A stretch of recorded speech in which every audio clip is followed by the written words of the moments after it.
As played out as it may seem nowadays, covering bad video games has been a staple of gaming-related video content since the very beginning, and I don't ever really see that going away. Whether or not we like to admit it, I think most everybody loves a good old train wreck. Over the years, a lot of games have been ripped apart for being bad, broken, or just disappointing, but there's a select few that have stood out among the rest. Games that have such bad reputations that they've been deemed one of the worst games ever made. Now, bad games are a dime a dozen, that's true. There's countless garbage titles out there, but it takes a certain level of bad to actually be considered the worst of all time. Or does it? Today, unfortunately, I seek to find that out. I decided to put myself in the ring and experience firsthand the various games throughout gaming's history that have been awarded the worst of all time stamp, to see whether they really are deserving of that title, or if that claim is just hyperbole. This one is going to be quite the journey, so strap in, everybody. Alright, so I'm going to be looking at these games in chronological order of release, all the way back from some of the earliest days in gaming until present day. Meaning this video will inevitably be outdated sooner or later, but I'm not a time traveler or a psychic, so unfortunately, of all time means up until present day. With that out of the way, let's get into this. First up is one that actually led to a little history lesson that I'll get into in a little bit, but since we're going chronological here, I'll need to talk about this one first. Back in the early 80s, Pac-Man was a huge hit in the arcade. The amount of revenue it grossed for arcades was staggering, so making a home console version of the game was a no-brainer, and whoever did so would be sitting on piles of cash. And Atari were the ones to secure the exclusive rights with Midway to produce a home version. Atari getting the exclusive rights actually led to a lot of other companies making arguably better Pac-Man clones, most notable being a game called Casey Munchkin for the Magnavox Odyssey 2, and kicked off a slew of legal battles that would forever change how copyright law is handled when it comes to video games. For whatever reason though, when it came to the actual official Pac-Man game released by Atari, they made a lot of changes to the game, pretty much all for the worse. They apparently used a pretty small cartridge to fit it on, and judging by what they created, this was clearly rushed out in an effort to make the most money possible, and they even manufactured more Pac-Man cartridges than were console sales, assuming people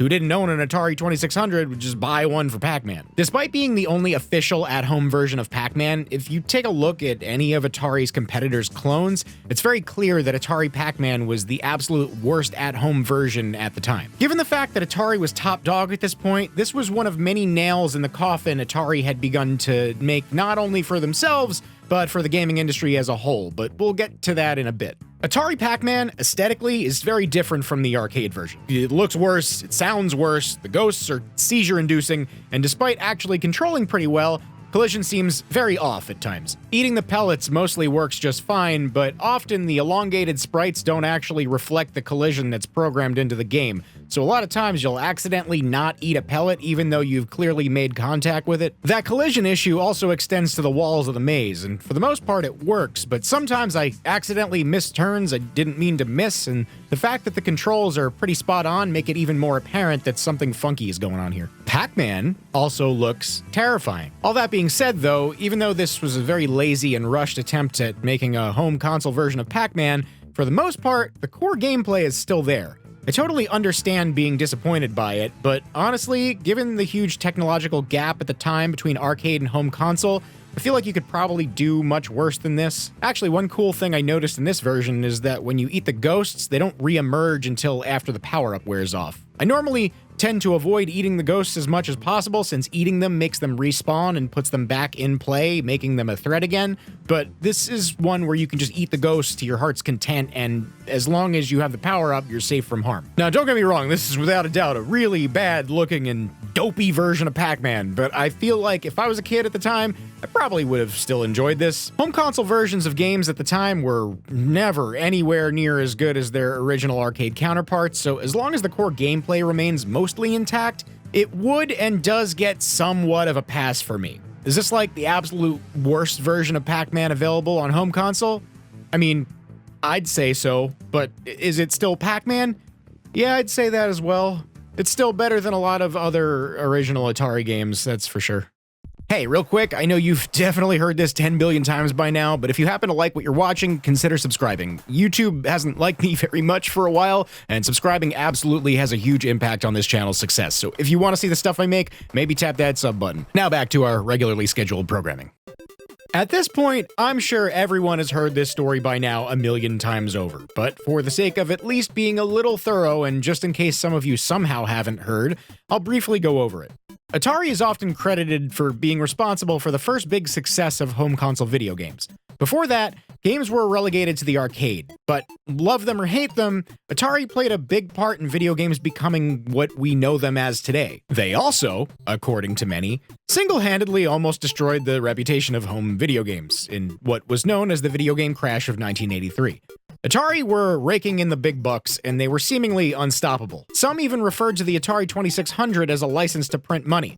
The problem is, they were so successful that they really weren't all too concerned about the large quantity of titles that were available, and also didn't care about their quality either. So many games were coming out left and right, and Atari wasn't exactly doing a great job of vetting the software for their platform. This led to often a steep drop in quality, resulting in a loss of trust from the consumer, which then, surprising to no one, caused a huge decline in video game sales, and among a few infamous titles such as Pac-Man, the licensed movie tie-in game based on the 1982 movie E.T. the Extraterrestrial essentially served as a catalyst for the entire video games industry to come crashing down. At the time, E.T. was a big deal. It was hyped up as this big holiday game, and assuming it would be a huge success, they printed, let's just say, a whole ton of copies. As the story goes, the game sucked, seemingly nobody liked it, and Atari was left holding the bag. They ended up with a large surplus of copies and nobody left to buy them, along with a lot of other games and products nobody wanted to buy anymore either. So the rumor for years was that they buried them all in a desert, a story that actually, despite sounding like an urban legend, turned out to be more or less true. But alas, let's get back to the topic at hand, the game itself. E.T. for the Atari 2600 has gone down in history as the de facto quote-unquote worst game of all time. Actually, out of everything I'm going to talk about in this video, this one is the one that's definitely known by most as the worst. Whether that be because of the impact it had or because of the backlash it spawned even decades later, the illustrious title of worst game of all time sure is one low bar to live up to. Prior to this video, I had never played it before, but I've heard from many people throughout the years that it's bad, but it's not that bad. It's like still playable. Having played it for myself now, I share the same sentiment. The main problem is the lack of direction. There's symbols all over the place, you constantly fall in holes that you need to get out of very slowly. Depending on the difficulty you choose, you get chased by two enemies that can either take away items you've collected or drag you to another screen. It's like you're running around like a chicken without a head with no clear goal and nothing in the game conveys what you're supposed to do. All you really need to do, though, is collect 3 pieces of a telephone and then make it to the correct area to phone home to beat the game. You have a limited amount of steps you can take before you get a game over, and you basically need to walk around from screen to screen, and if a question mark pops up, you can press the action button to reveal which hole houses the missing phone part you're looking for. Once you collect all 3, you need to walk around till you see this spaceship icon pop up. Press the action button again, and a timer will start. You then need to make your way back to the forest area that you started the game in, find this square icon, and press the action button again to be picked up and beat the game. That's it. There really isn't much to it. I have to say, playing on the higher difficulties is infuriating, but playing on the easy difficulty isn't too bad apart from it being frustratingly easy to fall into the same hole over and over again while you're trying to get out of it. This is a very trial and error type of game, and I'm sure some kids who figured out how to play it did manage to get many minutes of fun out of it. This game sucks. It does. It really does. But it's by no means the worst game I've ever played, and I think its reputation is mostly hyperbole turned accepted fact due to the fallout from its release and the history surrounding it. The 80s and a lot of the 90s were the Wild West when it came to video games. The medium was still very, very new at the time, and companies would often just kind of throw shit at the wall and hope it stuck. During the NES's heyday, despite all the success, it was still pretty unclear to people how video games should be made and what they should be made about. So for every Super Mario Bros. And Mega Man you also got a RoboCop and a Pictionary. For every Tetris, you also got a Taboo the Sixth Sense. The places that developers looked to pull ideas for video games were often super obscure, so when little 5-year-old me was playing a video game from 1989 based on the 1886 book Strange Case of Dr. Jekyll and Mr. Hyde, I didn't even bat an eye at the concept. As an adult, though, a lot of the stuff they did back then doesn't make a whole lot of sense in hindsight. One thing did strike me as odd as a kid, though, and that's the fact that the game was a hot sack of dog shit. Having a good handful of NES games by way of yard sales, I would often cycle through a bunch of different games during each play session.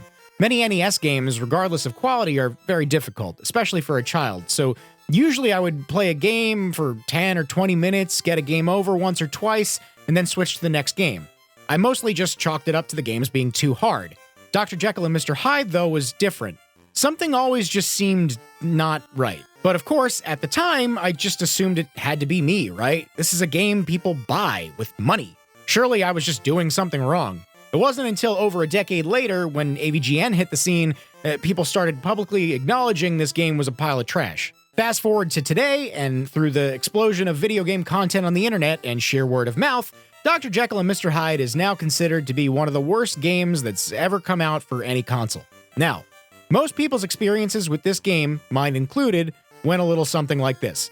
You boot the game up, and after messing with the controls a little, realizing you basically have the option to walk very slowly, jump, and use a cane to attack, you proceed to traverse the first stage. Immediately, stuff just starts damaging you. Townspeople attack you, little kids sling rocks at you, this guy drops a mostly unavoidable bomb with a huge hitbox that takes up like a third of the screen, and before you know it, you die. You then transform into Mr. Hyde, where you now start walking in the opposite direction, enemies are coming at you, and seemingly out of nowhere, you get struck by lightning and get a game over. This is the typical playthrough of Dr. Jekyll and Mr. Hyde. Nothing makes sense. The game does nothing to convey to you what you're even supposed to be doing, and you game over like 40 seconds after starting the game. There must be a way the game is supposed to be played, right? Well, nowadays you can find the answer to almost anything, and since we now have had many years of a huge and ever-growing community of people writing walkthroughs, posting videos about games, and streaming gameplay, finding out how to beat a game that previously seemed impossible is just a few clicks away, and Jekyll and Hyde is no different. So I figured I'd actually give this game a fair shake. Don't get me wrong, I knew the game wouldn't be good or fun, but maybe it would at least qualify for not one of the worst pieces of shit I've ever played, if I just learned how to play it. Spoiler, it did not. Basically, this game is about avoiding damage and slowly walking to the right side of the screen. It's very, very clunky, but there is a way to properly avoid most damage in the game. As it turns out, the Mr. Hyde gameplay is actually to prevent you from getting a game over. If Jekyll takes too much damage to this meter at the top of the screen, you turn into Mr. Hyde, and now need to kill a certain amount of enemies to fill the meter back up. Turns out you have a projectile attack you can use by pressing up and B, and you're actually just walking backwards in a mirrored and corrupted version of Jekyll stages. The random lightning thing is actually what happens if you walk too far and reach the area of the stage where Jekyll transformed. If you manage to defeat enough enemies to fill up the meter before going too far into the stage, you'll turn back into Jekyll, your health bar will fill up a little bit, and the screen will clear of enemies for a short time. The Mr. Hyde gameplay is actually the only part of the game resembling a video game, and it only exists as a safety net for if you die as Jekyll. I actually ended up making it pretty far into the game, for literally the first time in my life. I think I made it maybe to stage 4 or 5 before I got way too frustrated because of how cheap the game gets. And keep in mind, this is the first time I've ever beaten the first stage. Unfortunately, no amount of learning how to handle this game's bullshit makes it any less full of bullshit. The game itself is just as bad as everyone has ever said it was. It being technically playable does not at all increase the quality of the game or my capacity to enjoy it. It's a clunky, frustrating mess that at its very best is just a not fun game that's capable of being beaten if you're persistent. At its worst, it's a post of a video game. Back in the NES days, there were a ton of unlicensed games that came out. The TLDR of what that basically means is Nintendo had a stranglehold of the gaming market and could pretty much call the shots. Nintendo saw the huge problem with Atari and made strict rules to better vet the games they'd allow on their system. If you want to develop games for the NES, Nintendo would only allow companies to produce X amount of games per year for the console. Some companies circumvented this by creating additional shell brands to use as a vessel, giving them a workaround so they could produce more games, such is the case with Ultra, a subsidiary of Konami, for example. However, some companies didn't want to deal with all that and also didn't want to have to pay Nintendo money, so quite a few of them just said "F you" and produced unlicensed games for the console. They all looked very different from official Nintendo cartridges and unsurprisingly varied wildly in quality. Some, like Tengen, a subsidiary of Atari, were known for actually producing some good games that rivaled the quality of official titles. Others, however, made like the Action 52 cartridge, which is the topic of discussion here. Action 52 is a multi-game cartridge made by a company called Active Enterprises. It consists of 52 games, of which quite literally all are bad. The game, if you can call it that, easily goes down in history as one of the worst games ever made and has been covered to death on YouTube. In current day, not so much, but without a doubt in the heyday of retro gaming YouTube. Much like a lot of these games in this video, I never actually sat down and suffered my way through this one before, but unfortunately, due to this video, I now have. Now, if I'm being realistic, I really can't sit here and break down every single game on this cartridge. That kind of thing would really need a whole video, and I'm not doing that. Luckily, though, probably over half of these games really don't vary at all, except for slight differences in their god-awful graphics. Basically, what we have here are 52 titles, but most of which seem to be glorified sprite swaps of one another. A big chunk of them are really terrible vertical or horizontal shoot-'em-ups that all feel virtually identical. Some of these weird ladder games, I'm really not sure how to describe them. They pretty much consist of needing to climb up and down ladders to reach different platforms to defeat enemies, and then these random platformers that are all basically devoid of physics. There's random straggler games that don't really fall into any of these categories necessarily, but the one thing all these games share is that they're all borderline unplayable. Forget anything you think you know about how these games should feel by looking at them, because unless you've played them for yourself, they don't feel anything like how you'd think they do. The controls barely work, they're incredibly unresponsive.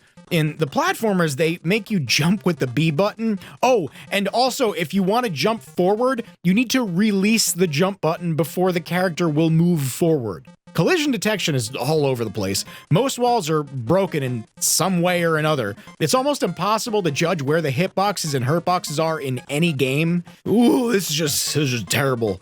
I really don't want to harken back to the what were they thinking days of YouTube, but God, this is real bad. There really isn't one positive thing I could say about this.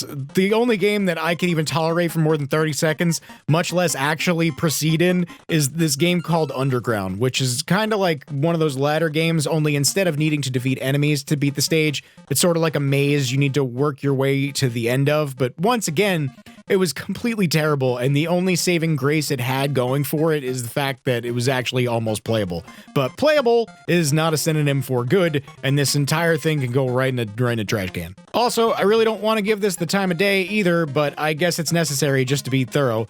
Action 52 is known for being the home of Cheetah Men, the somehow featured game of the cartridge despite being the literal 50-second game. It's bad. It's bad, and it spawned a bad sequel, which was never actually released, which is also bad. But hey, at least this one has cutscenes. That's a plus, right? Ah, Night Trap. The game that walked so Five Nights at Freddy's could run. Released back in 1992 for the Sega CD, Night Trap caused quite the ruckus in the US, along with Mortal Kombat. They were the focus of the hearing that would ultimately lead to the ESRB rating system, as a claim was being made that video games with violent imagery could corrupt the youth. Ah, my favorite song. Now, you could argue Mortal Kombat had some gore in it, but Night Trap really only showed violence to the degree of, like, baby's first B-horror movie. Where Mortal Kombat did show digitalized heads getting ripped off and stuff, Night Trap was just silly more than anything, and ironically, you pretty much have to miss most of the FMV scenes to actually beat the game. Night Trap went down in history for two reasons: its social and legal controversy, and the fact that it f***ing sucked shit. So, brief rundown of the premise. These girls are all visiting this house, a house who recently had another group disappear while staying there. They're working with a group called the Sega Control Attack Team, or SCAT. Yes, like poop. The entire place has surveillance cameras and traps installed in various rooms and hallways, and SCAT has managed to splice in an override cable, allowing you to take control of both the cameras and the booby traps. There's a vampire-like group called the Augurs that periodically enter the house with the goal of siphoning blood from the various house guests. So now it's your job to monitor all the cameras and prevent this new group from suffering the same fate as the previous by engaging the traps at the correct time to catch all the Augurs. Now here's the problem. There's about an hour's worth of B-movie plot to experience that you literally need to ignore if you actually want to beat the game. It's bizarre. Whenever a scene plays out that gives you any kind of exposition, an augur lies in wait on another camera screen. The longer you watch the actual plot, the more augurs you let enter the house without catching enough of them. And the game not only ends when one of the augurs catches one of the guests, but it also ends when you've let too many into the house without trapping enough of them. Literally, if you even watch the beginning cutscene, you automatically lose time in the game. Actually watching the beginning cutscene loses you about 2 minutes of gameplay and allows a bunch of augurs into the house. Really cool. You actually even get a game over if you let the beginning cutscene play out too long. To make matters worse, and probably the wildest part about the game, is that to actually engage the traps, you need to have the correct color security code selected. It starts off as blue, which the beginning cutscene lets you know, but randomly throughout the game, the characters will sometimes change the security code, and you only find out if you just so happen to be watching a random bit of plot, which the game actively discourages you from doing. It's absolutely nuts. The game punishes you for watching the plot while simultaneously punishing you for ignoring it.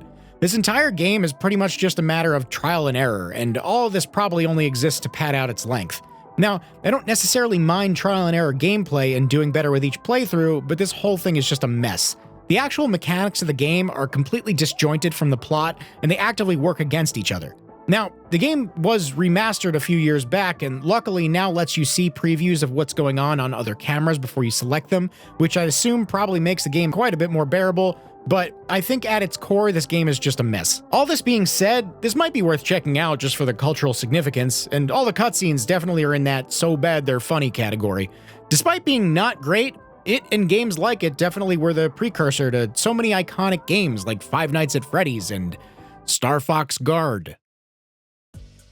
Yet another story that's been told to death at this point, but there's no way to talk about the next two games without giving a little backstory. I won't go too in-depth, but most people at this point know about the history of Nintendo trying to produce a CD add-on for the SNES, which ultimately led to the creation of the Sony PlayStation. Nintendo not only was in talks with Sony for this, but Philips as well. When Nintendo ended up pulling out of the whole deal entirely, Philips had plans to produce their own CD-based console, if you could call it that, and due to whatever agreement they had made with Nintendo, Nintendo allowed them to pick a couple of their IPs to license out and produce games for the ill-fated Philips CDI, a piece of shit glorified video player that was completely unequipped to handle video games and that nobody actually bought. Naturally, one of the franchises that Philips chose was Zelda, and thus the Philips CDI gave us two games that would forever go down in infamy.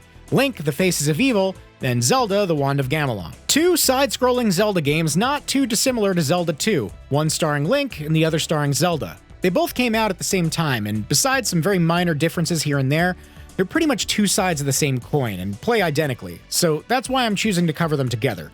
Legend has it that they were developed by a team that really didn't know too much about making video games, and they also didn't really know how to animate, forcing them to outsource the very, not good and easy to make fun of cutscenes which have been this game's claim to fame for almost 2 decades now, thanks to being featured in many a YouTube poop around the time of the site's inception. Now, for a very long time, the only way to really play these games was with the original hardware. Most people who have covered them in the past actually had to buy a CDI just to play them, but nowadays, actually extremely recently, it's become fairly easy to emulate them. Lucky me. So going into these, I kinda knew what to expect. I've seen countless videos on them and watched playthroughs of them, but I'm gonna be completely honest with you, it actually feels a lot worse than it looks. Controlling these games are like pulling teeth. It's extremely unresponsive, everything in the game is mapped to only 2 buttons, and your walk speed is slow as molasses. To open your inventory, you need to crouch down and press a button. And that button also happens to be the button you use to go through doors, and the button you use one of your items. This often leads to accidental usage of your items, like bombs for example, which cost an arm and a leg. But don't worry, farming for fucking rubies is actually not all that time consuming. You know, since 98% of the time, you have a bukkake of enemies endlessly making a beeline for your face, which by the way, aren't collected by walking into them, you know, like a video game, but instead by attacking them with your sword. Oh, and also you jump by pressing up, so that's super fun. There's these flying pterodactyl enemies that constantly attack you too, and you need to jump to actually attack them. Problem is, the controls are completely unresponsive, and most of the time you try to react fast, you go to jump and nothing happens and you just get hit. And to make matters worse, the game has no invincibility frames, so when you get pelted by a bunch of enemies at once and you miss your attack, you easily get dogpiled and die.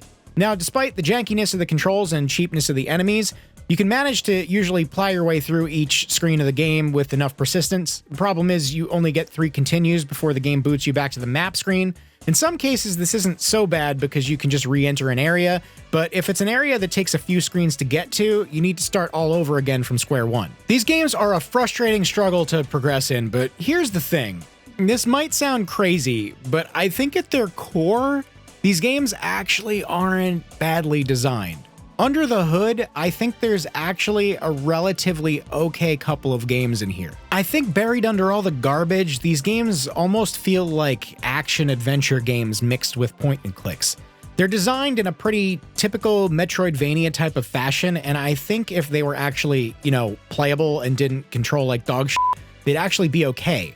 And that's where the remasters come in. Or as I should really say, remakes. Yup, about a year and a half ago now, this complete mad lad decided to completely recreate the games, fixing 99% of their problems. The games can now both be played in widescreen, the limited continues thing was dropped, rupees and other various items are now collected by just walking into them, movement speed was drastically increased, jumping feels a lot more fluid. Actually, everything about the player movement is a lot more fluid with an increased frame rate.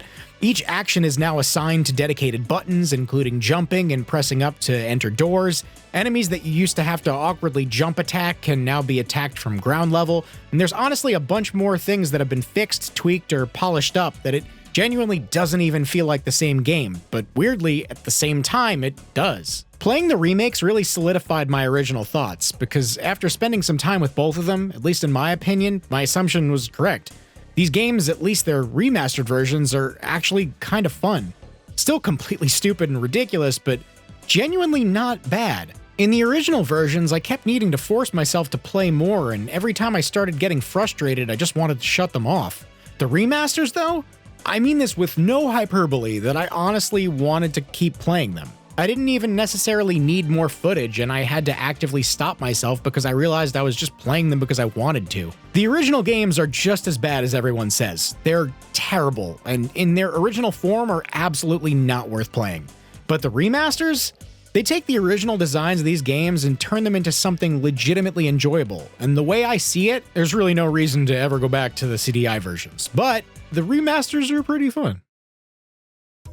To say basketball was real big in the 90s would be the understatement of the century. Don't get me wrong, basketball is still big now, sure, and you have your modern-day iconic legends that most people who don't even follow the sport can name off the top of their head. But there was just something about the way the sport seemed to permeate the 90s that really can't be ignored, especially when you look at media from back then. Of course, everyone knows Michael Jordan, but a lot of other big-name players from back then also got a lot of attention as well. Shaquille O'Neal being a name that can't possibly be overlooked. Much like with Michael Jordan and Space Jam, attaching an all-star player's name to something or creating merch with that name or their jersey number was basically printable money. At the time, the video game industry was booming, so of course, Shaq got his own game. Not a basketball game, mind you, for that would be stupid. Instead, he got his own fighting game. Funny enough, published by EA Games, who were already pretty well known for sports titles. Considering I'm talking about it right now in this video, I'm sure you aren't surprised to know that Shaq Fu didn't go down in history as a smash hit. Now, there's a Super NES version and a Sega Genesis version. Apparently, the Genesis version is slightly better and has more characters, so to give this game the fairest shake I can, I tried out the Sega version. It's bad. It's real bad. So there's an arcade mode, a story mode, and a tournament mode. Arcade mode is not unlike your typical Mortal Kombat situation. You fight your way through a randomized wave of other characters and defeat all of them to win.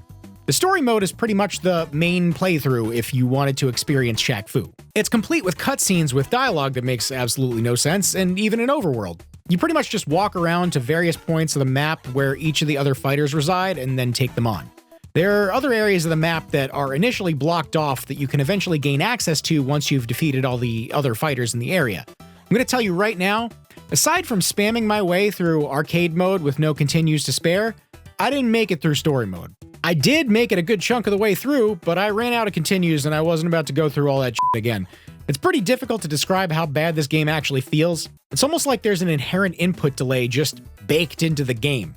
Anytime you press a button to do anything, especially in the case of jumping, which takes 5 years to initiate, there's this huge delay.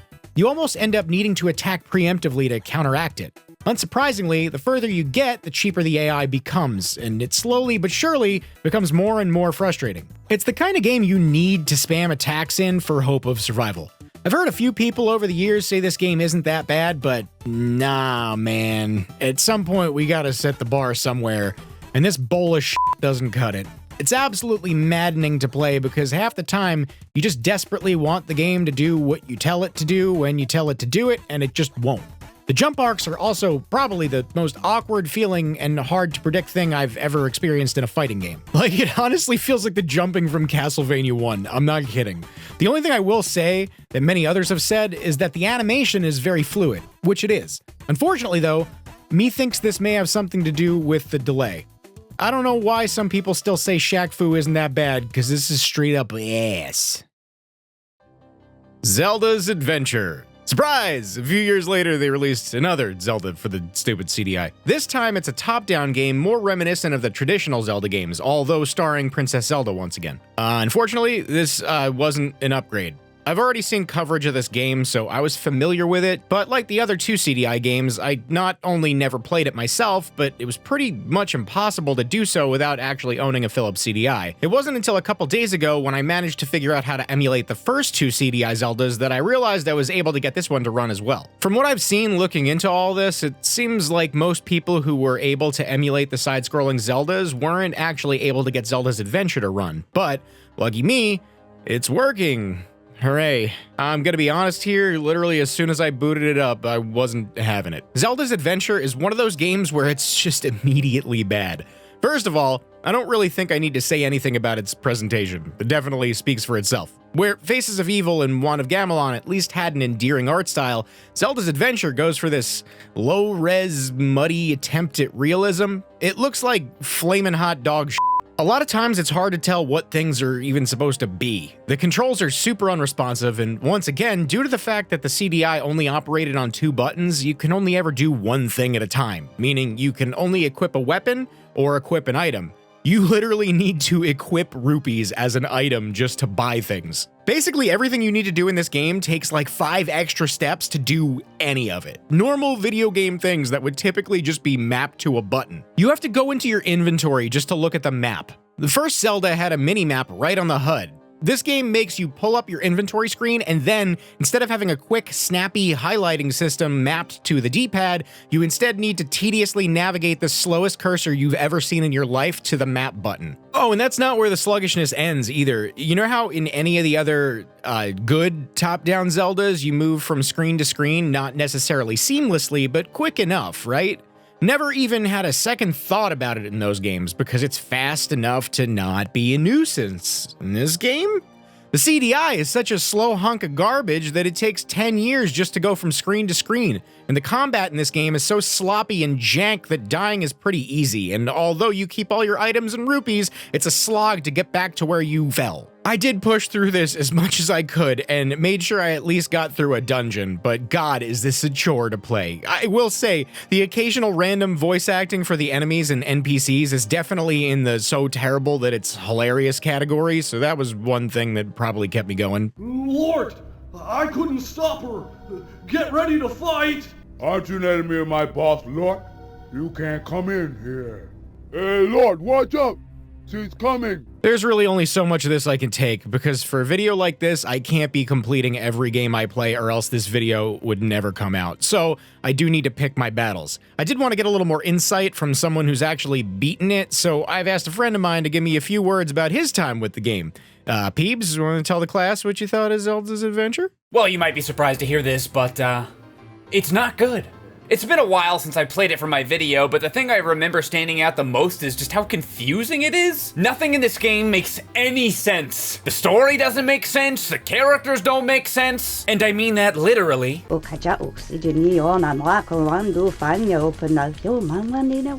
They don't make sense. But probably the craziest thing is just how many freaking items you get. There's like 80, and good luck figuring out what any of them actually do. I'm not sure some of them do anything, honestly.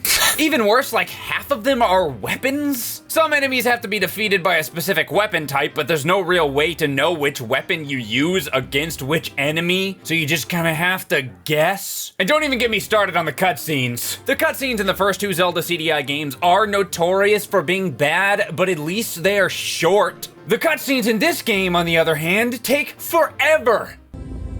Congratulations, Zelda. You have prevailed.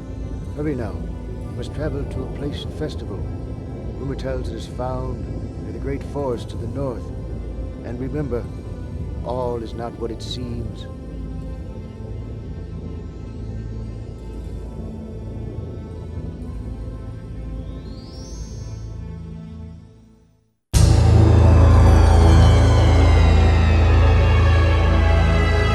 The intro cutscene alone takes like 3 minutes, and it's just 3 minutes of some old wizard guy rambling. But as annoying of a character as he is, he was at least right about one thing. Zelda, life is always one order more horrifying than you expect.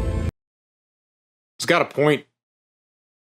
Look, I'm gonna skip the whole intro for this one. I try as best as I can to be fair with games. I can rip them apart from time to time, but one thing I don't do is rip games apart just for the sake of it. I try to give everything a fair shake, and if I do end up ripping it apart, it's only because it absolutely deserved it, and this game absolutely deserves it. I don't want to hear nobody coming out the woodwork with, this game didn't have a chance. They had no idea that Mario 64 would be coming. Nah, dude, this game is bad. And I knew it was bad going into it, but having never actually experienced it myself, I gave it, like any other game I play, the benefit of the doubt. To some degree anyway, let's be realistic. Like, obviously I knew it wasn't going to be good by any stretch of the imagination, but Bubsy 3D goes above and beyond the Call of Duty when it comes to being a literal dumpster fire. I could not play this for more than a half hour, and I fully intended to try.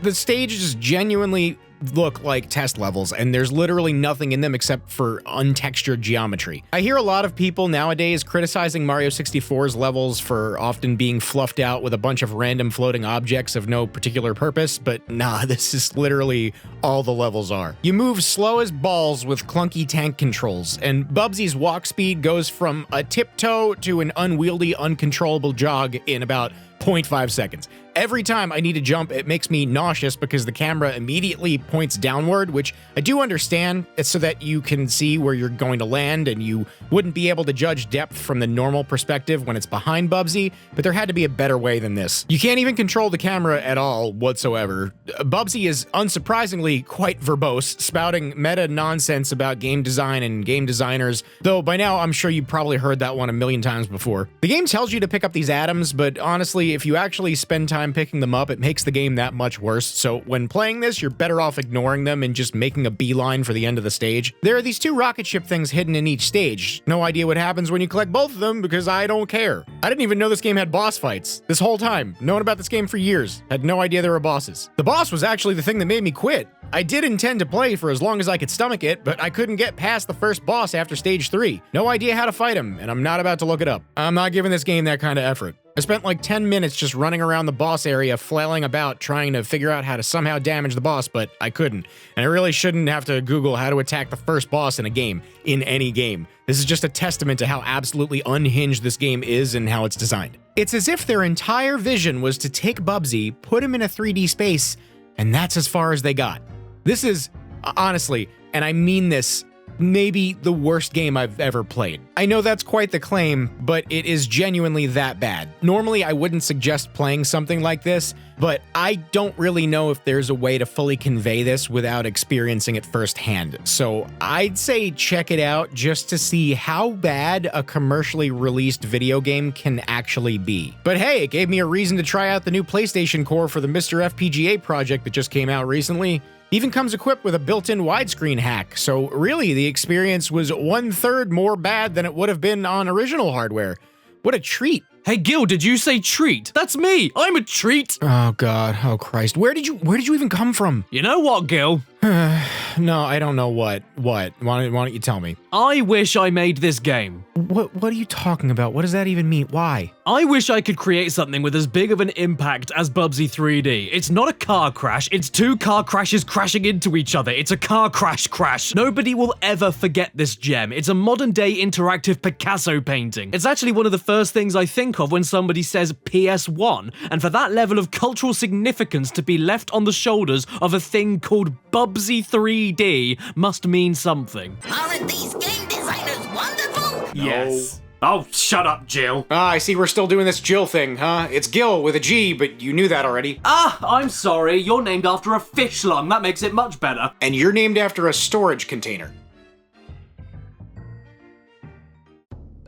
In 1997, Mortal Kombat was at the height of its popularity. Up until this point, the Mortal Kombat series was solely a head-to-head fighting game. Nowadays, we know Mortal Kombat has had tons of spin-offs and tried out different genres to varying degrees of success, but we pretty much owe all of them to the granddaddy of MK spin-offs, Mortal Kombat Mythologies Sub-Zero. Unlike its arcade-originating predecessors, MK Mythologies was developed from the ground up as a home console game for primarily the PS1 and also the N64, which sought to explore and expand the Mortal Kombat lore, with more games planned to be made expanding the lore of various characters, but that obviously never happened. Today, I'm playing the N64 version, which admittedly is definitely inferior in terms of presentation, but it's the one I own.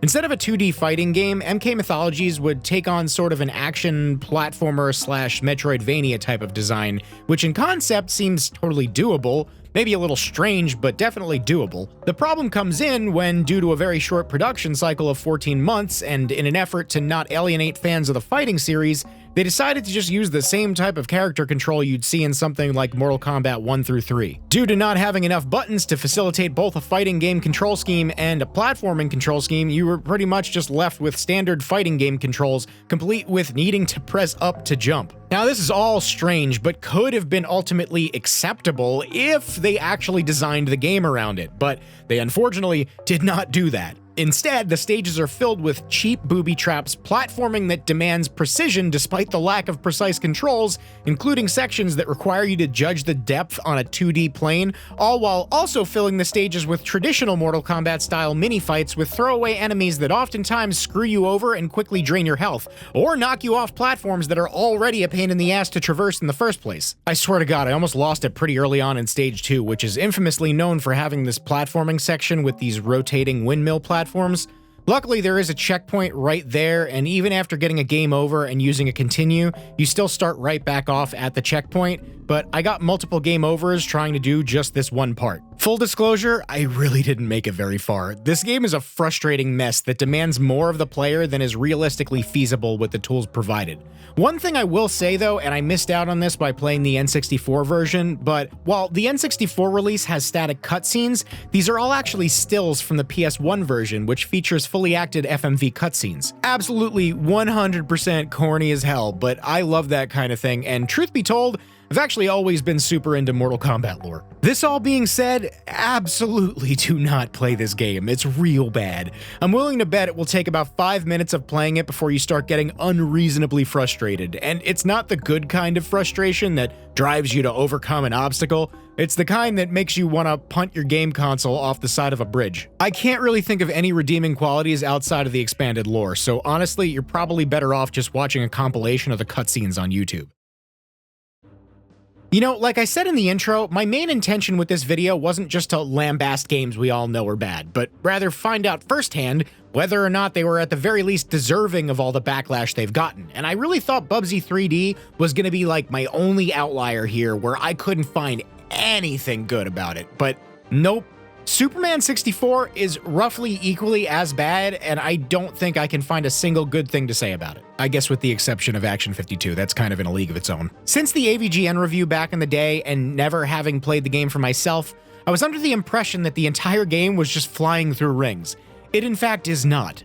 However, it is not any better for it. So, most people know just how bad the first stage of Superman 64 is. You fly through rings with some of the most imprecise but also extremely touchy flying controls ever, with barely any time to make it to the end. Missing too many rings results in a loss, but if you do miss any of them, you're better off just ignoring it. It's smarter to just cut your losses because it takes like 5 years to turn back around and fly back through it. and the game gives you just enough time to make it to the end if you happen to fly through the stage without any mistakes. And if you do make it to the end, you think the stage is over, but really you have a task to complete to actually beat the stage. Unfortunately, you're given literally like 6 seconds to complete it, and the text telling you what you need to do stays on the screen for, I swear to God, what must be 1 second. And then you're just left to your own devices. If you run out of time, you start back at the beginning of the stage, which you'll probably need to do anyway, just to reread the text you never actually got a chance to read. Now, you actually can reread text manually by pressing the L button, but the game never tells you that, and the fact that that's even mapped to a button at all seems like a big red flag that this game must be just a little bit f***ed up. After beating the first few flying through rings stages, of which I thought this game was entirely comprised, you play through this dam stage where you need to disarm bombs. In concept, not too bad. Your typical adventure game setup. You gotta find keys to unlock certain doors and find power-ups, but unfortunately, the game is just as janky when you aren't flying. You constantly get stuck to walls and ceilings. Stuff that's seemingly harmless tends to just blow up in your face for no reason. It's just a mess.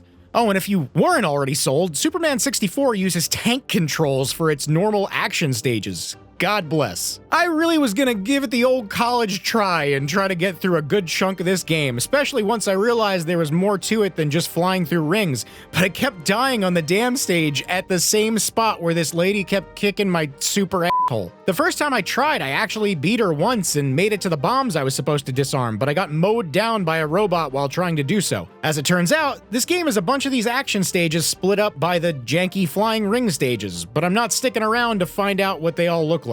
A couple hours of this game was quite enough. This is bad, it controls bad, it runs at like 2 frames per second, into the furnace.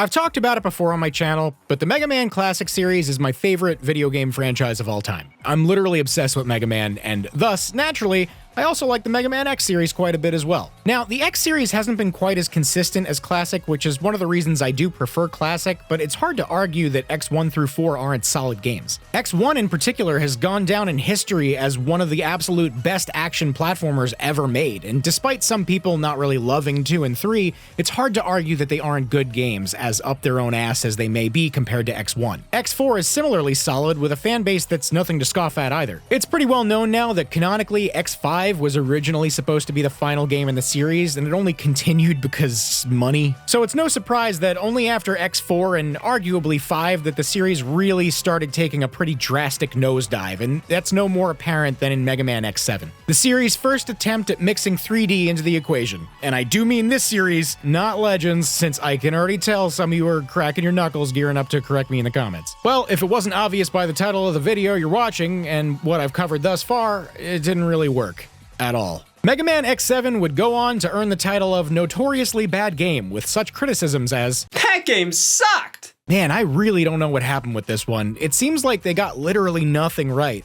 The way 3D is utilized in X7 isn't dissimilar to something like Sonic Colors, where you switch between 2D and 3D, but whereas in Sonic, in the Boost Formula games, there's a distinct difference in feel between 2D and 3D sections, Mega Man X7's 3D parts feel tacked on at best and are anything but graceful. The game randomly switches between the two, and oftentimes in those 3D sections, you end up in situations where objects in the foreground block the camera's view. The 2D sections don't fare any better either, because they somehow managed to screw that up too. No idea how, since they got it right in the first place on the f***ing Super Nintendo. Because of the 3D segments, there's now a target function, since they needed to remedy the fact that you now need to shoot in a 3D space in the third person, and the lock-on mechanic seems to have a mind of its own. It's completely unreliable. The game is also extremely slow with a lot of cheap enemy placement. Enemies take 5,000 hits to actually defeat, and if you aren't using the auto-fire option available in the recent port via the Mega Man X Legacy Collection 2, prepare for a nice helping of carpal tunnel. Now, as you play through the game and save these Reploids in each of the stages, you do increase your stats like your attack and speed, but that's only after playing for an extended period of time. The game starts out as a grueling slog, and you need to play through the game just to gradually increase your ability to enjoy it, which at best is still going to be very not much. All of the ingredients for a good Mega Man X game are here on paper, but actually playing this is a terrible experience. Mega Man is known for having very sensitive, responsive, and accurate controls that let you react in a millisecond, with minor adjustments or split-second reactions. That's one of the things that makes the Mega Man series fun. Without that, you've lost what makes Mega Man games, and even though X7 has the illustrious Mega Man X name, it's a far cry from anything worth playing. Oh, and speaking of, X spends the majority of the game being a pacifist and whining about how he doesn't want Reploids to fight, and you literally don't even get to play as him until you've already beaten most of the game. Cool! Known as not only the worst game to come out in 2003, but possibly its whole console generation, Drake of the 99 Dragons is an original Xbox game that's reputation absolutely precedes itself. Having a really short development cycle, a dev team that was spread pretty thin, and extremely lofty goals for a potential mega franchise with a comic book, TV show, toys, the whole kit and caboodle, Drake is known by many and played by less than many. I probably don't have to say this, but those big city dreams that Majesco and the game's developer Idle Effects had didn't exactly pan out as planned. Janky controls, weird hitboxes, bad collision, ugly presentation, some of the worst and most stiff cutscenes I've ever seen, roll of the dice difficulty, and arbitrary time-wasting nonsense ultimately led to a bargain bin extravaganza. Now, apparently there is a PC port that, while still bad, does clean up a few things, but it ultimately doesn't fix a game that's broken at its core, and I'm not gonna extend that kind of grace, so I did indeed track down a copy for the original Xbox. This game is really just a mess from the very beginning. You start off in a tutorial level, and the controls are immediately super twitchy and loose, and your momentum while jumping makes absolutely no sense at all. Like, you have this double jump to help you with platforming, but 9 times out of 10, when you use the double jump, you just like lose all your momentum for no reason. Drake is constantly flailing his arms around, trying to target things seemingly at random with a reticle that you can barely even see. The cutscenes are honestly so bad that it's funny, as Drake has a ton of dialogue, but yet little to no mouth movement. The levels are all mostly pretty short, which is actually a godsend because the game has no checkpoints. You never know when you're gonna die though, because aiming at and disposing of enemies is a crapshoot. Sometimes you lock on immediately and take them out with like one shot, and then other times you're firing away and enemies will take 10,000 shots before they actually go down. Or sometimes you just get taken out with one shot. Also, if and when you do happen to die, you get transported to this purgatory area where you just kind of need to stand around waiting for the timer to count down before the game will let you reload the stage. It also tries to play whatever the previous cutscene was every time you reload a stage, too. I really never know what to expect with each stage in this game because there's no organic difficulty curve. Some stages are piss easy while others are bullshit hard, and some stages seem easy at first before throwing you into some random situation with cheap enemies that can just take you out in one hit, but not before making you waste your time with some arbitrary platforms that move as slow as humanly possible, which the game forces you to traverse just to proceed in the level. The game has all these extra mechanics that you will literally almost never use, and some which didn't even seem to actually work in my case.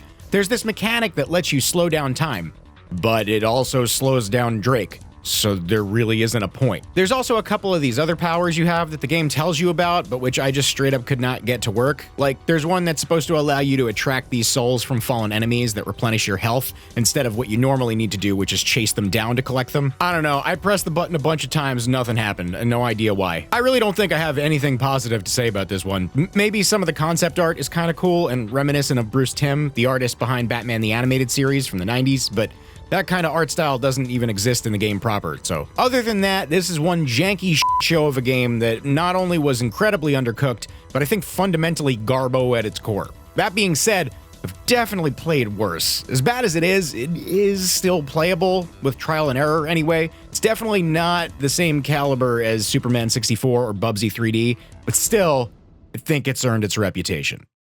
So in 2005, they gave Shadow the Hedgehog a gun. Shadow the Hedgehog, fan favorite character introduced in Sonic Adventure 2, where he was supposed to be dead, was then subsequently Weekend at Bernie's into his own game where they gave him f***ing guns. Now, in all seriousness, the game's concept is kind of neat. There's a whole tree of stages with branching paths starting with 3 different routes, hero, dark, and neutral, ultimately leading to a bunch of different endings, all of which give you more insight into the story. Like I said, in concept, this is kind of a cool idea. The problem is how you actually play the game and pick those paths. Instead of some fun 3D Sonic platforming challenges or physical paths you need to take, like the branching paths in Star Fox, for example, the game makes you just defeat X amount of enemies in each stage. Defeat X number of evil alien creatures in a stage, take the hero path. Defeat X number of gun agents in a stage, take the dark path. This isn't fun. Whoever thought this was fun is not a fun person. It takes the fast-paced gameplay of 3D Sonic and turns it into a slow scavenger hunt that often has you backtracking through stages looking for enemies you may have missed, to the point where the stages each have warp points. It's absolutely insane and antithetical to the core of what you'd expect Sonic gameplay to be. And sometimes it even turns into a wild goose chase. I remember the first time I played this game when I was a kid, I literally couldn't beat whatever route I was on because I could not find all the enemies in a stage. I wandered around for like an hour and couldn't find the last 1 or 2 enemies I was missing.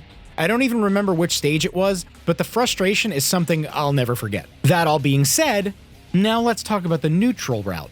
The thing I believe to be Shadow the Hedgehog's one saving grace. I think Shadow the Hedgehog can actually be a kind of, sort of enjoyable game, if you just ignore everything unique and original about it. If you just play this as if it was a regular 3D Sonic game, like one of the adventure games, and just run straight through to the end of each stage, it's actually sort of kind of fun. It kind of just feels like a Sonic Adventure type of campaign. The levels aren't as tight as SA1 or 2, but I do think there's a little bit of fun to be had here. This game as a whole isn't good, but if you just stick to the neutral route, you've got a good few hours of relatively okay game, and if you're a fan of SA1 or 2, I'd say it's worth a playthrough. Now, you'll be missing out on most of the story, but honestly, you're probably better off ignoring that anyway. I realize, though, that this is not the typical Shadow the Hedgehog experience, and I'm sort of playing devil's advocate here, so for the sake of bringing us back to Earth, I've recruited another friend, one who may be a bit less forgiving, to give his opinion on the game.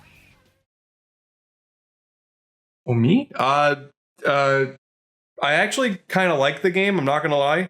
It's a bit of a guilty pleasure. Sorry about that. The Bomberman franchise has had quite a lot of games, spanning across multiple decades and across almost every single console generation. Even today, he's still going strong with Super Bomberman R and online. He may not be as prevalent in the gaming space as he was back in the day, but he's a pretty easily recognizable gaming icon, even when looking at slight redesigns he's had for some entries like Bomberman Jetters. And I totally get it. It's not too hard to go from this to this. Now from this to this? Look how they massacred my boy. Bomberman Act 0. In 2006, for whatever reason, Hudson Soft decided to stray away from Bomberman's cartoony look to give him this post-apocalyptic reboot. Even weirder is that the redesign literally only exists as an aesthetic choice. It's not like there's some kind of story mode in the game, it's just as arcadey as the mass majority of Bomberman's other games. Only difference is it's more clunky, doesn't control as precisely, and now has a mode where, for whatever reason, you get to have the camera zoomed in super close so you can't f***ing see anything. All it does is make you less aware of your surroundings, in a game where you need to be hyper aware of your surroundings. You can still play in the regular full overhead mode though, so I have no idea why you'd ever willingly zoom the camera in. Also, this is a 3D game, but still operates on Bomberman's tried and true grid formula, so it's kind of weird that you now have full analog 3D movement, but yet are still confined to a grid. It kind of just makes very simple gameplay more cumbersome for literally no reason. It's hard to really explain how this game feels. It feels a lot more like some cheap asset flip Steam game where they just tried to copy Bomberman. There are literally fan games that are about 1,000,000 times better than whatever this is. Considering it came out for the Xbox 360 in the mid-2000s, it's like they were trying to pander to the fans of the many gritty games that were popular during that time, especially on the Xbox 360. But it's like, do you not know who your clientele is? It's like they were trying to gain a new audience by alienating fans of the series. I'm not sure if they thought this was somehow aging the character up to better fit in with the current landscape of the industry, but this really did just come off as a joke, and I really can't believe they actually went through with making this stupid thing. It is a complete tonal 180 from the plethora of Bomberman games that came before it, and it's now gone down in history as something that really only exists to be pointed and laughed at. As for the gameplay itself, look, I know we're talking about the worst games ever, but you can definitely do a lot worse than this. It plays sort of fine, I guess, kinda. That being said, you can also do a lot better than this, as I'm pretty sure literally any other game in this franchise picked out of a hat would be better. The core gameplay is there, it's just worse. If you like Bomberman and want to play it out of curiosity, go for it. Get some friends together and you're not gonna not have a good time, but this definitely isn't the title anybody would reach for intentionally. This game isn't good.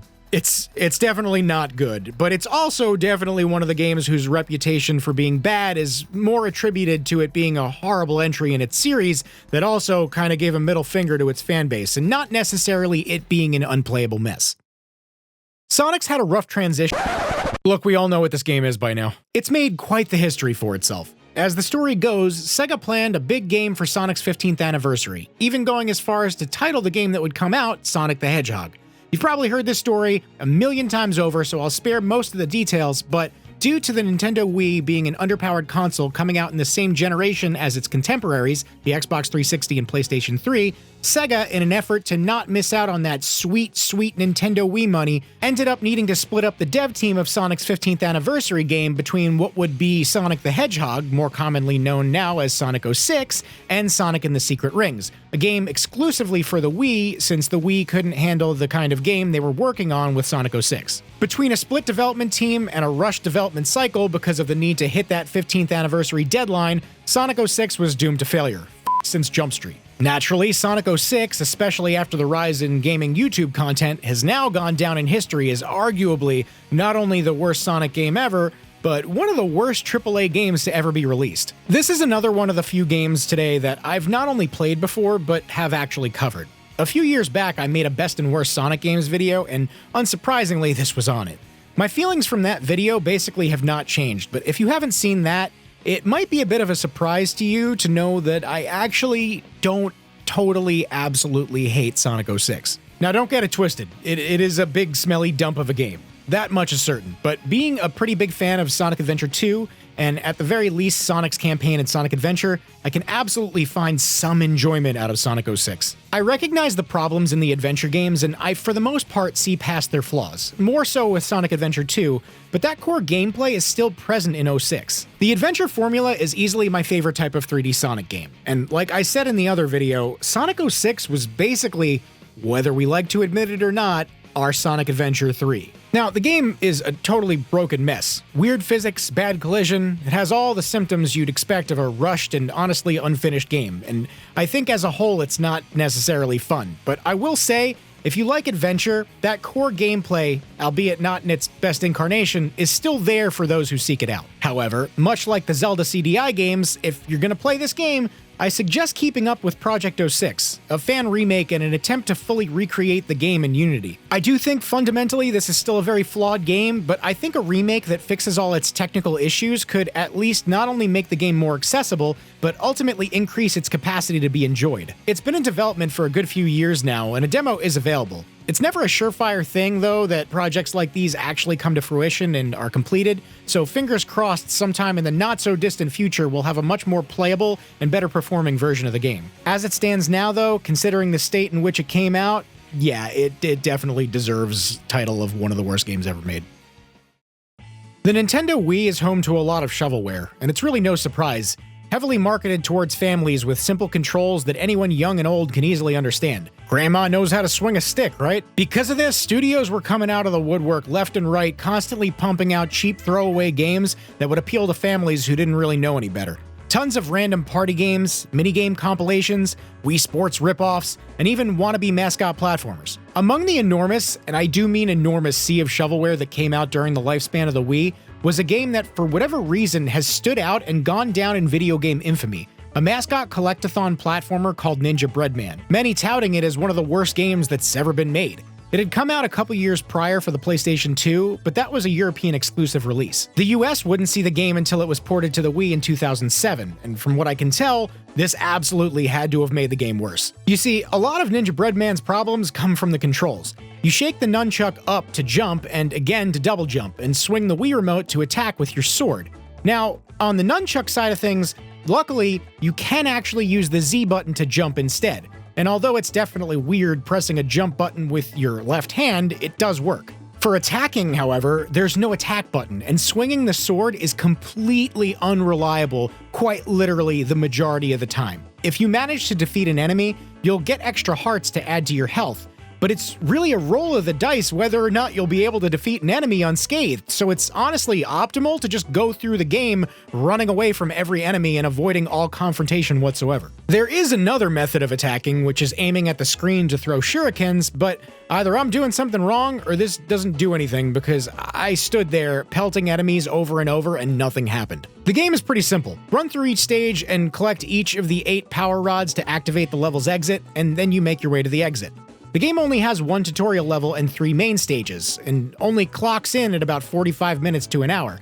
Apparently the game was originally going to be a 3D entry in the Zool series, but the deal fell through when the owners of the Zool rights saw what the developer Data Design Interactive were working on. They pulled the license and then DDI repurposed the game into their own original IP. Despite turning it into their own game, evidence still exists of its roots as a Zool game, including a leaked intro sequence that shows Zool crash landing on a planet with the level assets you'll find in Ninja Breadman. You know, I have to say, while this game is by no means good, I don't really think it's worthy or deserving of the worst games of all time title. It's really not all that terrible. Don't get me wrong, I want to stress this as much as I can that this game is trash, but it's definitely playable and potentially even possibly enjoyable trash, if you so happen to be in the mood for trash. It does get frustrating due to the issues with attacking, but the game is extremely short and it's all doable. And once you get used to the jank, the platforming is by no means the worst I've ever seen. I feel like I could have absolutely moderately enjoyed this when I was little. Hell, I liked Earthworm Jim 3D when I was a kid. I think for a super short budget Wii game, you can do a lot worse than Ninja Breadman, and the game is over before it overstays its welcome anyway. Though, I can't speak on some of the other DDI games. So, funny enough, Data Design Interactive not only repurposed this game after the Zool deal fell through, but wound up repurposing Ninja Breadman multiple times over, with Anubis II, Trixie in Toyland, and Rock'n'Roll Adventures. Games that were all essentially level packs for Ninja Breadman, all running on the same engine with the same skeleton. Same mechanics, but with a different coat of paint and levels. I personally only ever played Rock'n'Roll Adventures, which I actually did cover in an episode where I looked at Wii Shovelware, and going back and looking at it now, yep, it's the same shit. Apparently back in 2008, a sequel was announced for Ninja Breadman, but that never came to fruition, and DDI went out of business in 2012. Good night, sweet prince. A story of a game stuck in development hell is rarely ever one that results in a masterpiece being made. More often than not, when a game is stuck in development far longer than it was ever supposed to be, one of 3 things usually happens. Either it never actually comes out, or it finally does come out and it's a complete unredeemable dumpster fire.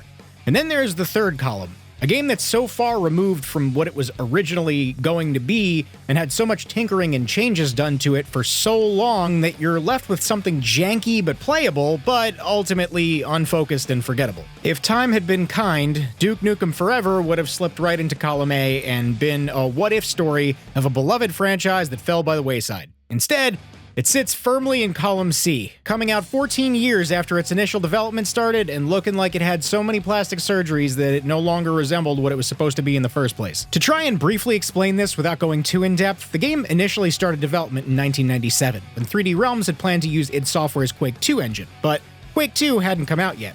A year later, and the Quake 2 engine was already old tech, and so they ended up using the first Unreal Engine, and then in 2001, they dropped a trailer for the game. It was originally supposed to have already been on store shelves and was since then delayed, but the trailer looked promising. And then radio silence. Fast forward to 2009, 3D Realms had gone under and Gearbox Software struck up a deal to acquire the rights to Duke Nukem as well as Duke Nukem Forever, which at this point had already been in development for like 12 years. Well, in 2011, thanks to Gearbox, the game was finally released, and shocker, it wasn't good. Any Duke Nukem fan knows Duke as a character is very much a relic of his time, not to mention the series' use of referential humor, which further dates this game as it takes its name from fucking Batman Forever from 1995. The entire tone of the game just comes off as cringy because instead of being a game like Duke Nukem 3D that had dated humor because it was actually released in the 90s, this was a game that carried that energy into something that released a decade and a half later. Some of you know I'm a pretty big classic FPS fan, and I've always known Duke Nukem Forever was notoriously bad, so I've made sure to stay away from it for the past 11 years, but finally playing it now, God, this thing is a mess. First off, the performance, at least on the Xbox 360, is terrible. There's constant screen tearing, constant pop-in, dropped frames and slow down. The thing is dragging its feet every step of the way, and I don't blame it. It's a very boring FPS with super unengaging gunplay, which you don't even have to worry about much because 70% of the time you're just navigating through bland levels filled with environmental puzzles. When you do actually get to shoot things, most of the guns don't feel satisfying to use at all, save for the shotgun and rocket launcher, which admittedly feel great. It's actually a surprisingly satisfying shotgun, but most weapons feel like they do chip damage, and there isn't much that the game does to make them feel good to use, and a lot of enemies end up feeling like bullet sponges. I can't even show a lot of the footage I have because there's bajungas every 6 seconds in this game. Literally can't even show off one of the bosses I fought because she's got 3 of them. I really couldn't bring myself to play this game for more than like 4 hours because it was horrifyingly boring. Not to mention frustrating because I can't tell you how many times I died while I was either waiting for Duke to slowly reload while having no means to quickly get out of the way, or the countless times I just got pinned up by an enemy against level geometry with no way to escape. They spent upwards of 15 years pouring countless hours and money into a game that was better off staying dead. It's playable, sure, but it's bland and boring and performs like total shit. Given its legacy, I think it's very deserving of the title of one of the worst games ever. It's not the worst FPS I've ever played, but it's like 15 years of wasted time. It also basically killed Duke, but maybe that's for the better. Recently though, a very old build of the original incarnation of the game, the one shown off in that trailer I mentioned earlier, was leaked. And just like that original trailer, it looks like a much more interesting game and probably would have been pretty good and done well had it just been finished back in the early 2000s like it was supposed to. All things considered, Sonic Boom Rise of Lyric never really stood a chance. If I recall correctly, the game had a pretty bad reaction from the moment it was revealed. For whatever reason, Sega decided to create a Sonic the Hedgehog spin-off series, serving as a sort of reimagining or alternate universe of the Sonic franchise. It was weird, dude. They made all the characters awkwardly taller, more closely mimicking human proportions, covered them in toilet paper, and stripped Knuckles of his smart yet gullible demeanor and turned him into a complete meathead idiot. Combined with that, they also took away, speed. You know, the thing the Sonic franchise is most known for, and instead made a game that would be more appropriate standing next to the likes of Ratchet and Clank. Except unlike in the case of Ratchet and Clank, it wasn't good. The series did, however, spawn a pretty good TV show, which unfortunately got written off by many due to the Sonic Boom name. The game itself, at least specifically Rise of Lyric for the Wii U, is a slow slog with little to no redeeming qualities, and it's an absolute buggy mess, and features one of the most notoriously game-breaking glitches of its entire generation. Coincidentally, Sonic Boom Rise of Lyric was one of the first games I ever covered on my channel back in the day that got any attention, so it's closely tied to the history of my channel, and it's kind of weird going back and talking about it all these years later. Come to think of it, there's another bit of history tied to it as well. Prior to the game's release, Sega put on an event in New York City to promote the game. Living in New York myself, being a Sonic fan, and having recently started my own gaming-focused YouTube channel, it was a no-brainer that I needed to attend. It was there that I met a now good friend of mine for the first time. Since I've already covered the game at length myself on this channel, I think it's only fitting to have him give his opinion on the game this time. Some call him Johnny, but I don't, I call him John. I can't believe I'm talking Sonic Boom in 2022. What is this, a fucking YouTube video? Okay, but Sonic Boom, all right, what we got? We got the television show, and that was okay. It was the best thing about this whole fiasco, really. Then you got the 2 handheld games. You got Shattered Promises and Steam. One was okay, the other was decent. Not the worst thing in the world, but that's not what everyone's talking about when they bring up Sonic Boom. They're talking about this dumpster fire, released for Nintendo's dumpster fire. Okay, that's a little mean. It's more of a neglected recycle bin. Now, I wasn't up in arms like a lot of folks out there concerning the redesigns. I think they made it clear since day one that this was a new Sonic for a new age, so you know what? All right, the proportions are out of whack and they're wearing sports tape. That's cool. But the end result, this, whatever the this is, ranks rock bottom of what I've experienced in the franchise. And I played a lot of Sonic games too. You know, maybe the handheld Mean Bean Machine ranks lower, I don't know. I mean, even putting aside that it's not what I would identify as a good Sonic game, it is an incredibly mediocre, hilariously unfinished platformer that even today I would still not recommend, even as a joke. It is a joyless void that in no time will make you conscious on the amount of time you are spending burning your life's candle away. And I, for one, look forward to in about 5 or 6 years' time when discourse starts picking up on how this game was actually a diamond in the rough the entire time, because as Sonic fans, we are battered, beaten, and our standards are incredibly low. But hey, it eventually led me to meet Gil, so, you know, silver lining, I guess. The Tony Hawk's Pro Skater series is one that needs no introduction, but here I go introducing it. It single-handedly introduced a lot of kids to skateboarding and introduced a lot of skateboarders to video games. I just said introduced 80 times. The first game in the series was a smash hit that went on to spawn a ton of sequels and spin-offs, and for a good while, each new entry in the series seemed to be an improvement on the previous, adding new mechanics and just overall upgrading with each installment. The series started deviating after Tony Hawk's Pro Skater 4 with the Tony Hawk's Underground series, which was successful in its own right, deviating from the series' traditional formula a bit while keeping the mechanics basically intact. It even spawned its own sequel with Tony Hawk's Underground 2, which was also good. The Tony Hawk franchise only started to really lose its footing once Tony Hawk's American Wasteland rolled around, which a lot of people actually did seem to like, but sales weren't what they used to be. That's when they started throwing a bunch of shit at the wall just to see if anything would stick. Like this piece of shit peripheral that didn't work. It's safe to say that for the better part of a decade, Tony Hawk games just weren't working. But I think all the misdirection only led to people craving something like the old Tony Hawk games. Sure, by the time American Wasteland came out, people were tired of the rehashed Pro Skater formula, but take something away long enough and fans will miss it again. As the story goes, the licensing deal between Tony Hawk and Activision was set to expire at the end of 2015. So they got Robomoto, notorious for specializing in not knowing how to make a goddamn Tony Hawk game, to quickly whip something up and shove it out the door, unfinished, full of bugs, with a frankly enormous at the time day one patch, and with the audacity to call itself Tony Hawk Pro Skater 5. This is a game I did play when it came out. It was bad then, and I've got no doubt in my mind that it's bad now. But it has been a long time since I played it, so I needed a refresher to properly talk about it. I wish I didn't. And of course, this pile of crap is one of the only Tony Hawk games with my favorite skateboarder Chris Cole in it, with the only other one being Tony Hawk's Pro Skater HD, another Robomoto mess. Wow, cool, awesome. Now, when I covered this game the first time, I talked about how bad the physics were and how nothing feels right, and that's still absolutely true. If you've ever played a Tony Hawk game, this feels like a budget Tony Hawk clone that tries to emulate the controls of the series to no such success. Everything is just off. A lot of times you'll try to do a trick and the game will just decide you should do a different one. I can't tell you how many times I tried to do one grind, like a tail slide, and the game just goes, tough shit, how about an overcrook instead? Not to mention, this is hard to describe if you don't skate, but just trust me when I say that nearly none of the tricks look right, like at all.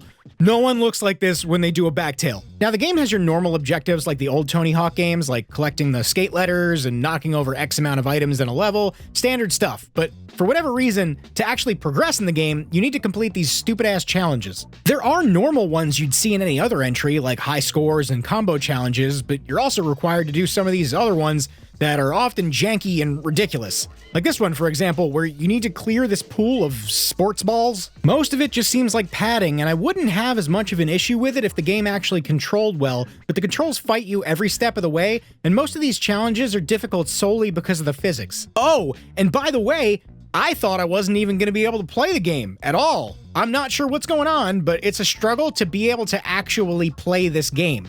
The game is completely tied to having a network connection, and apparently at some point, according to a lot of people I've seen via a Google search, players reported the servers being taken down. That was a couple years ago, so I'm not sure if it's accurate, but like literally 75% of the time I tried to play the game, it wouldn't let me. I'd select a stage, the game would say it's quote-unquote starting a match, and then tell me the connection couldn't be made. If I tried enough times, eventually it would push its way through and let me play, but it's all a roll of the dice every time. But like if the servers were down, it wouldn't let me through at all, so I'm not sure what the hell is going on here. And the best part?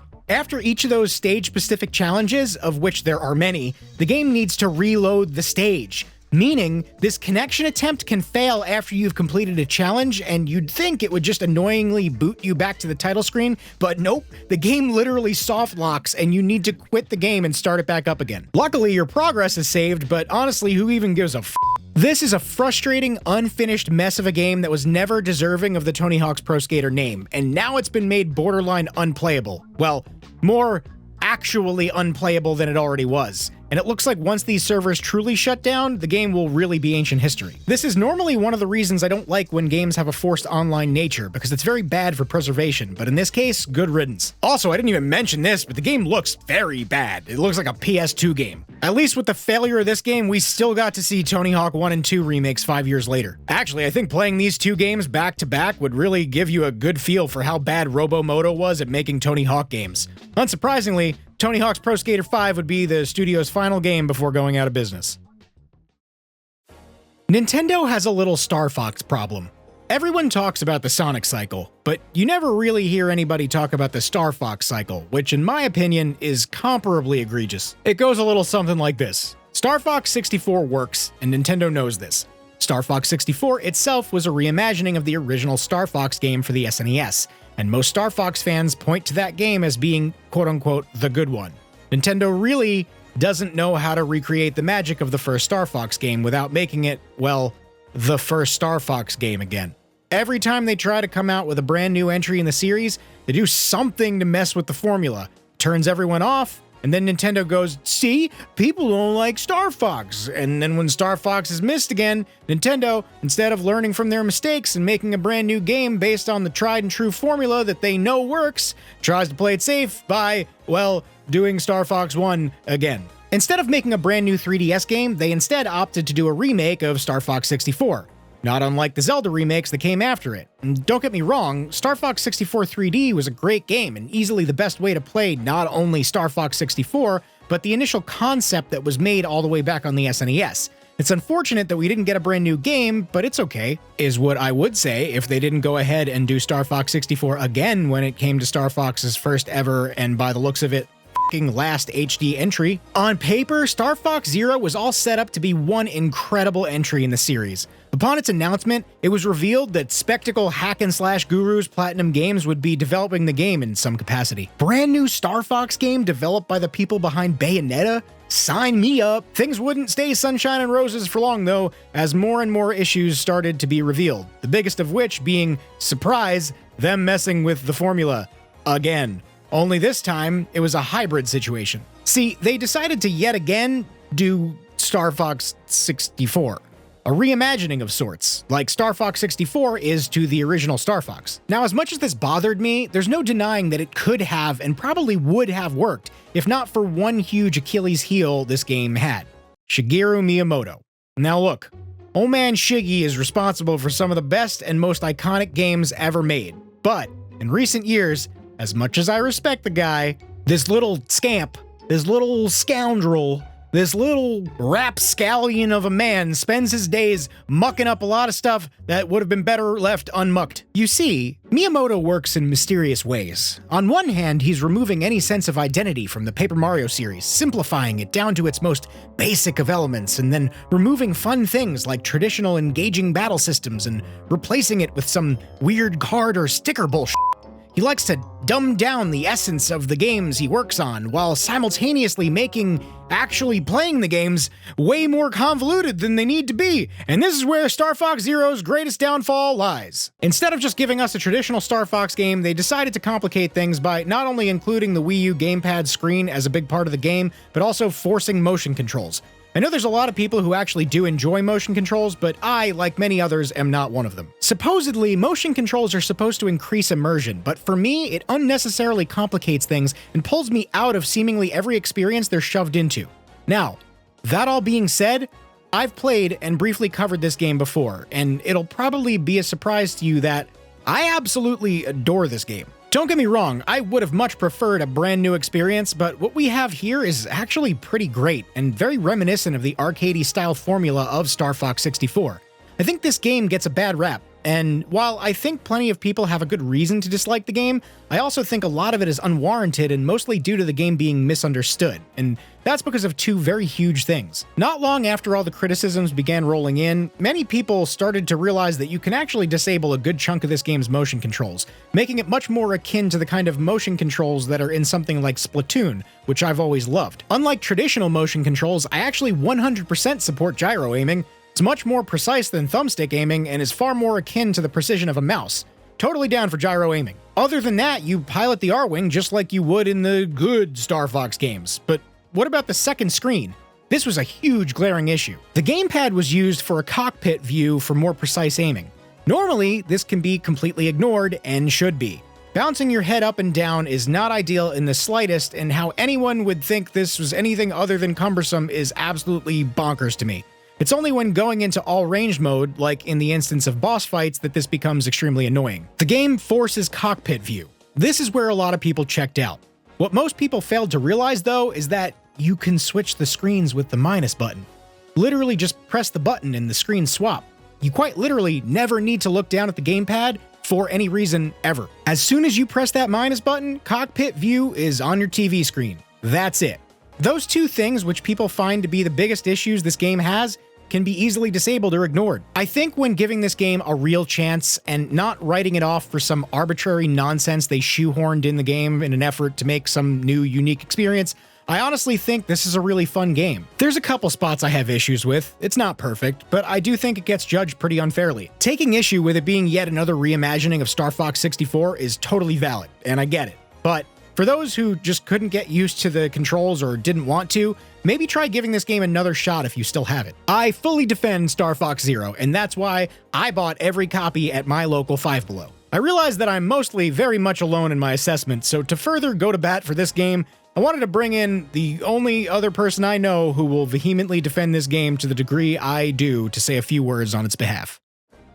So to give everyone a little bit of context going into this, when I first played Star Fox Zero, I got to interview Shigeru Miyamoto. It was a really cool honor, and at the time, I admit, I was very much star-studded in the way that I saw him. Had those nice anime, shiny sparkles in my eyes. A couple of weeks later, the game comes out, and I got an early copy of it because of my relationship with Nintendo, and despite how many times I told everyone I've never been paid by Nintendo for anything, I played Star Fox Zero, and I freaking loved it. You know, Gil just mentioned the fact that you could simply just change the controllers and suddenly it's familiar controls from Star Fox 64 and 3DS, and I holistically agree. I'm very much on the same page with this. What I was really baffled by is how many people around me in the community, both on YouTube, Twitch, and even game journalists, who all just kind of had the same mentality of, oh, because the controls are bad, the game is bad. Looking back at this now, it seems like that was the general consensus for a lot of people out there. I'm a firm believer that if they ported this thing to Switch today with more sensible controls, a lot more people would give it a shot. But by the end, I mastered the controls, and what I found here I loved. It was different enough from Star Fox 64 and Star Fox 3DS that I ended up enjoying it a lot. But at the end of the day, it's just my opinion. I just so happen to share a lot of the same opinions with Gil.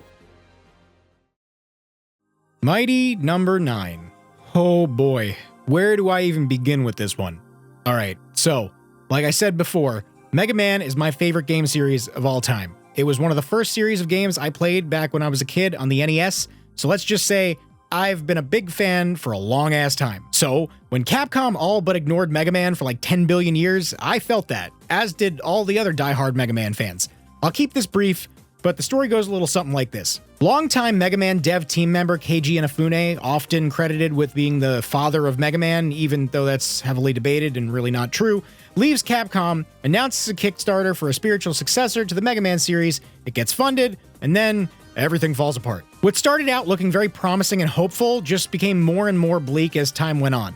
Multiple delays, canceled ports for the Vita and 3DS, the decision to crowdfund yet another game while they still had not delivered the first one, a whole lot of bad press, and then ultimately a badly technically performing, ugly looking, and underwhelming product all spelled a recipe for disaster. By the time the game had come out, Keiji Inafune and his new company Concept had built up so much bad faith that even if the game had actually been super good, most fans would have written it off anyway. It's one of those games that was immediately panned, made fun of, and ripped apart by all sides of the internet. And me?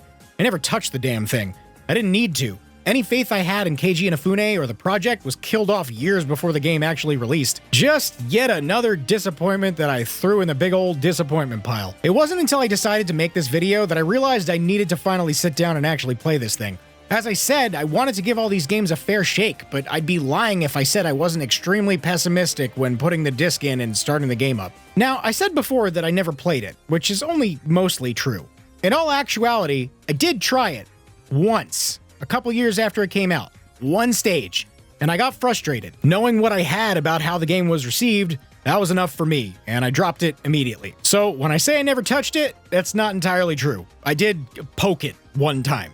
Knowing this, though, I was already ready for frustrating and janky level design, and it was there, initially. I started to notice, though, that as I played, the game got better? The game's main mechanic and concept is kind of cool. It's a bit of a spin on how you attack in Mega Man, but instead of just firing away at enemies, you shoot them to stun them first, which is indicated by a color change. and then you can absorb them by dashing into them. You can brute force your way through them with lemons, but that takes forever. Like I said, in concept, it's kind of cool, I think, but in execution, it's more often than not a little tedious. When it works, I do feel like it adds to the depth of the gameplay, but it does feel a little half-baked. Against bosses, though, this mechanic is equal parts engaging and frustrating. When fighting bosses, you can attack them to bring down their health, but that's only in pencil. That damage can only be written in ink after they change color and you dash into them. If you wait too long and miss the window that you have to solidify the damage, they gain their health back. This oftentimes is very frustrating if you happen to miss it by no fault of your own, but I do think the mechanic keeps you on your feet. As far as level design goes, no, it's definitely not the best thing to come out of what is essentially the Mega Man series, not even close. But is it bad? I honestly don't think so. There are even some pretty clever and standout bits of level design here. A couple stages are definitely more frustrating than others, but I think the bulk of it is honestly pretty fine. At worst, it's kind of frustrating at times and a little unimaginative, but at its best, it has some moments of decent level design. That being said, I actually think almost all the bosses in this game are pretty damn good. They really are traditional Mega Man bosses with strategy involved and patterns to learn.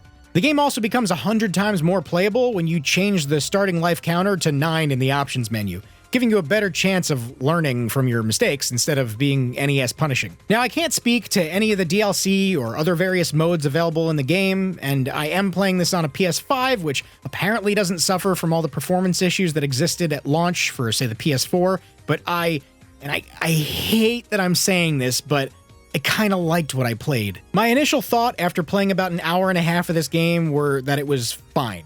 Not good, but fine. After fully completing the game, I honestly like it. I don't love it, let's not get it twisted, but I am a huge fan of Mega Man, and I do think this game is entirely competent. It sure beats the hell out of something like Mega Man and Bass. This is by no means some kind of masterpiece, and it absolutely did not live up to the initial hype, but I think the product we were ultimately given didn't necessarily live up to the backlash either, at least in my opinion. Just to be clear, the backlash to the game's quality, not all the that happened during development. If you're a big Mega Man fan like I am and justifiably have not played this game, maybe open your mind up just a little bit and give Mighty No. 9 a shot. You might actually like it, and considering Mega Man games are few and far between these days, maybe this is some Mega Man adjacent content you've missed out on that you may be able to enjoy. If you don't want to do that though, trust me, I totally get it, and I do realize I may have just destroyed my credibility for a lot of people by saying I like this game. Oops. Quite a few Sonic fans have been less than happy with Takashi Iizuka's leadership for a while. The series has, in a lot of people's opinion, only gone downhill in the years he's been in charge of the direction of the franchise. Now, this can be debated, and I'm not necessarily here to piss off entire fan bases today, but one thing is for sure. Many fans of Sonic's glory days look back fondly at the days of Yuji Naka, the man who was in large part responsible for Sonic's creation. Plenty of fans, myself included, suffer from "you're not my real dad" syndrome when it comes to Sonic, and frankly, I don't blame them. The problem comes in, though, much like in the case of Miyamoto, when you glorify someone, put them on a pedestal, and assume they'd do a better job if they were still in charge. This is not necessarily the case, and can be seen when games like Balan Wonderworld happen. Balan was all set up to be maybe actually something interesting. Being published by Square Enix, there's no doubt the funding would be there to actually make something worthwhile. Upon the game's announcement, they even showed off a lot of concept art, and it seemed like the team really had a passion for what they were making. The original Sonic guy making a brand new IP being published by Square sounds like a recipe for a pretty good game. Spoiler, it was not a pretty good game. Now, most games in this video that I've talked about previously really only have small sections in other videos about broader topics, but, like in the case of Sonic Boom, this is one of the few games I've actually done an entire full episode on, so I don't want to go too in-depth, as that video lays my thoughts out pretty well. But since then, some new details came to light that were previously unknown. Long story short, it really wasn't Yuji Naka's fault that this game turned out to be a dumpster fire. At least to the degree it was. Yuji Naka was kind of put up against a wall and was forced to rush the game out by no fault of his own, and I think that if he had the time to really polish the game the way he wanted to, it would have at least been marginally better than it ended up being. That being said, when the initial demo of this game dropped and got a ton of backlash because of how bad the controls were, the fixing they did to the controls didn't really ultimately make much better of a game, so I'm not really sure there's any amount of work or polish that could have been done to this game to make it good. At its core, this thing is a mess. It's a platformer that basically only uses one button and often doesn't even allow you to jump. This would be fine if it was designed around not being able to jump, but it isn't. There's 5 billion different powers you can obtain in the game, and virtually none of them are memorable. The game makes a big grandiose deal out of each power, but then each power pretty much only allows you to do one specific mechanic. It's very bizarre. Some of them even make the game harder, or even make you not allowed to play the game. I really don't want to spoil that other video, so if you're interested in a deeper breakdown of just how terrible Balan Wonderworld is, I urge you to go watch that one after this one is done, or at least throw it in your watch later. If I were to dive deeper into this game, we'd be here for another 10 or 15 minutes just on this game alone. Just know, this game had absolutely no idea what it wanted to be, tried to be as many things as possible, and just ended up being the video game equivalent of a kid dumping out his entire toy box all over the floor. I can't believe it. It's finally over. 'Twas a long, arduous journey, but I'm finally free. So many of these games I've been avoiding my entire life, but as much as it was a struggle to do this, it's cathartic in a way. I feel like a weight has been lifted. There was a whole lot of garbage in here, but there were definitely a few surprises. Aside from the few games I went into this already liking, I was genuinely surprised by a few of these, especially the CDI Zeldas, well, they're remakes anyway. That was probably the biggest shocker for me. That being said, dear God, do a lot of these games live up to their reputations. And I do have to say, when it comes to the worst of the worst, I definitely have to say Action 52 and Bubsy 3D stole the show here. There's absolutely no redeeming those two, and Superman 64 and Mortal Kombat Mythologies really aren't too far behind if I'm being honest. Well, I played all these games, so you don't have to. If you've managed to stick around this long, I gotta give you a huge thanks. This is definitely the biggest thing I've ever made, and by a pretty huge margin. So if you've stuck around for this whole thing, pat yourselves on the back, because this one was definitely a doozy. I also need to give a huge thanks to Peebs, Caddy, Scott, Ant, John, and Gerard, who all agreed to help me out with their parts for this one. Seemed weird to put together something this big and not have a few friends join me. So if you guys are seeing this, thank you. I know you guys are busy boys. As for me, I've got a date with a bottle of Advil and some much needed rest to attend to. Until next time, everybody. Hey, thanks for watching this very long video. If you want to see other stuff I've done, there's a couple of videos right there on the screen that you can check out. And if you want to see everything I upload, subscribe and then tap the bell icon to maybe get notified when I upload. And if you want to help support the channel, I have a Patreon right there too.